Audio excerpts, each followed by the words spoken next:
الحمد لله رب العالمين والصلاة والسلام على خاتم الأنبياء والمرسلين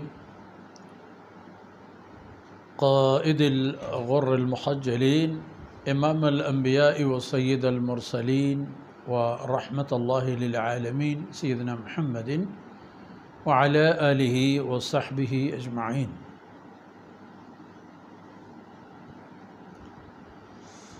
أعوذ بالله من الشيطان الرجيم. بسم الله الرحمن الرحيم. هل أتاك حديث الغاشية وجوه يومئذ خاشعة عاملة ناصبة. سبحانك لا علم لنا إلا ما علمتنا إنك أنت العليم الحكيم. رب اشرح لي صدري ويسر لي أمري واحلل عقدة من لساني يفقه قولي واجعل لي وزيرا من أهلي رب زدنی علما وارزقنی فہما ثم اما بعد. معزز حاضرین اور ناظرین،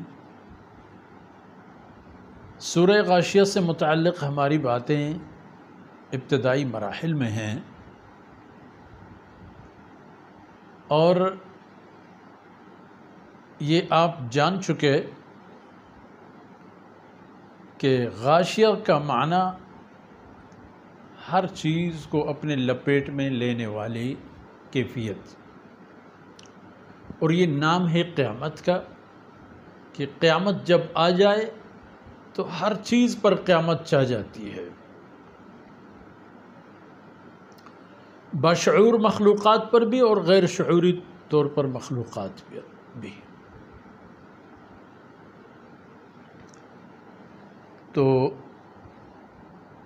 اس دن میں جب یہ حالت ہوگی کہ ہر چیز قیامت کی لپیٹ میں اور قیامت کی کیفیاتی حالت کی لپیٹ میں ہوگی. ایسی بات نہیں ہے کہ بس چھوٹی موٹی پریشانیاں ہوں، نہیں، ایسی پریشانیاں جن کا کبھی انسان نے تصور نہیں کیا ہے، اتنی پریشانیاں کہ صرف انسان کو جان کے لالے پڑ جائیں اور صرف اس حد تک وہ راضی ہو کہ میری جان بچ جائے. اس دن کی بات ہے. وجوہ یومئذ خاشعہ. اب آئیں گے تو سب میدان محشر، اور اللہ رب العزت کی بارگاہ میں آنا ہے تو سب کو، پہلے انسان سے لے کر آخری انسان تک سب کو، مردوں کو، عورتوں کو، حاکموں کو، رعیتوں کو، غلاموں کو، بڑے تاجروں کو بھی اور بھیک مانگنے والوں کو بھی اور زمیندار کو بھی اور مال مویشی پالنے والے کو بھی. سب اس کی گرفت میں ہوں گے اس حالت کے، اور سب سے باز پرس کیا جائے گا، اور سب کے سب وہاں اپنی جان کے لیے راضی ہوں گے کہ ان کی جان بچائی جائے.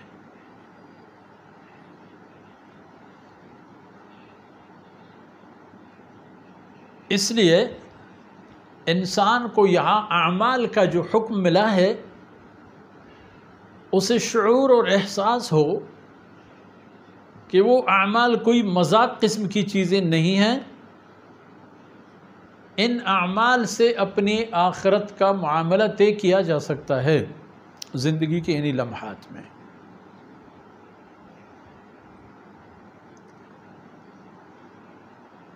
اور معاملہ طے کرنے کا معنی کہ یہاں اللہ کی نافرمانی نہ کرے، وہاں اللہ رب العزت اس سے راضی ہوں گے. ویسے بھی انسان کو اس بات کا خیال رکھنا چاہیے کہ اس کی زندگی کا مقصد رب العالمین کی عبدیت ہے، اور اللہ کی بندگی کے اعمال ادا کرتے وقت انسان کی دل و دماغ میں بھی یہ حکم ہے اللہ کے لیے یہ سب کچھ کر رہا ہوں. جو قرآن کریم میں ایک جگہ ہے وَيُطْعِمُونَ عَلَى حُبِّهِ مِسْكِينًا وَيَتِيمًا وَأَسِيرًا، کہ وہ لوگ اللہ کی دی ہوئی مال سے خرچ کر دیتے ہیں علی حبہ، اللہ کی محبت کے سبب یہ سب خرچ کر لیتے ہیں۔ کس کو دے دیتے ہیں؟ غرباء اور مساکین، اور ان لاوارث اور غیر سرپرست والے طبقات کو جن کے سرپرست اللہ رب العزت نے ان سے چھین لیا ہے، یتیموں کو۔